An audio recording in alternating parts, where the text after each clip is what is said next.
Hello and welcome. My name is Ahmet Kerem Yumuşak, and I'm a PhD student in Electrical Electronics Engineering at Atılım University. Today, I'll present my research proposal on universal radio frequency fingerprinting. It's a hybrid framework that makes transmitter authentication work reliably regardless of the receiver or the environment. In this presentation, I'll cover the problem, my research questions and hypotheses, the gap in the literature, the methodology, the expected contributions, and the ethics. Wireless communication underpins 6G, IoT, UAVs, and defense systems, so securing it is critical. Yet, conventional security operates at the network layer, while attacks like spoofing and jamming hit the physical signal. Cryptographic key management is also impractical for tiny IoT devices. RF fingerprinting solves this by reading the unique hardware imperfections every transmitter leaves in its signal. The procedure runs entirely on the receiver side with no change needed for the transmitter. Now, here's the catch. Three things degraded in the real world: channel effects, noise across various SNR levels, and the receiver's own imperfections. My framework tackles all three at once. Three research questions drive the study. RQ1 asks how to isolate channel effects from the true hardware imperfections. RQ2 asks which method best neutralizes noise so accuracy stays stable from low to high SNR. RQ3 asks whether we can suppress the receiver's own imperfections enough that one classifier works across many different receivers. Together, they define a single goal, a universal authentication system. The study is guided by one common null hypothesis stating that the hybrid framework brings no real improvement. Against it stand three directional alternatives, one per research question. Each pairs a method with the degradation it targets, using signal processing and CNN for the channel, diffusion for noise, and a deep learning module for the receiver. The specifics are on the slide.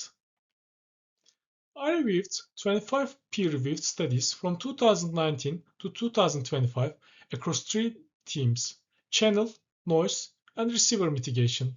Within each theme, the literature is rich, but four gaps emerge, listed here. The most fundamental is the first.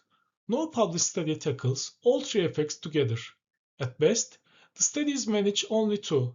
That is the gap my unified hybrid framework targets. The methodology is dual quantitative integrated with an explanatory sequential mixed method design. The first phase is a descriptive observational design. Before training, I characterize the natural variance of the hardware imperfections using standard measures of central tendency and spread. PCA then confirms the signatures are separable. The second phase is the quasi-experimental core. Here, I compare the baseline against the hybrid framework on the same signals using paired and repeated measures tests with effect size estimates and normality checks. The full set is on the slide. Finally, I bring in the explanatory mixed method design.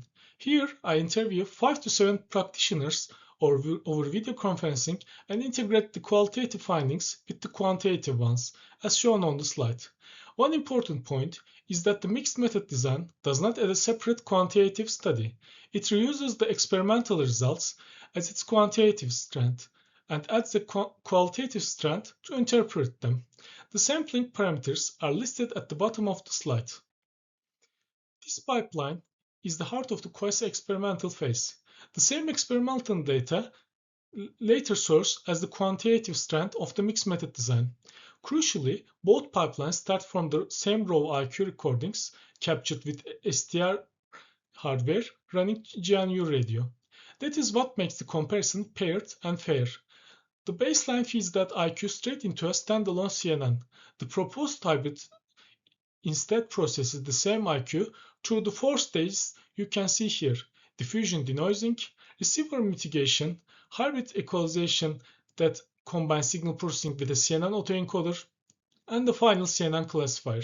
The signal processing states are prototyped in MATLAB with its communication and 5G toolboxes, and the learning modules in PyTorch. Accuracy is the primary metric.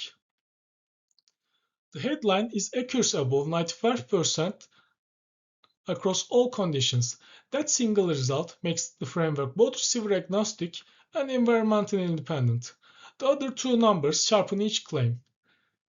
Stable accuracy from low to high SNR supports environment independence, and consistency across receivers supports receiver agnosticism. And beyond raw performance, the descriptive phase leaves behind an open, reusable cross-receiver dataset, which is a contribution in its own right. The interviews, meanwhile, explain why accuracy shifts, an insight the numbers alone can't provide. Ethics split into two fronts. The signal experiments involve no human participants, but they still carry responsibilities. Transmissions stay within ISM bands or shielded labs. Any supplementary online uh, datasets are verified as properly licensed, and my own captures are stripped of identifying metadata. The code is open sourced with the energy footprint reported transparently. The interviews do involve people, so participation is voluntary with the right to withdraw. Recording requires separate consent. Transcripts are anonymized and encrypted, and IRB approval is secured before any recruitment begins. To sum up, this is one framework that solves three problems the literature has only handled separately. It unifies channel, noise, and receiver effect mitigation to deliver receiver-agnostic, environment-independent authentication for IoT, defense, and 6G. Thank you for your time. And before I end the presentation, here are my references.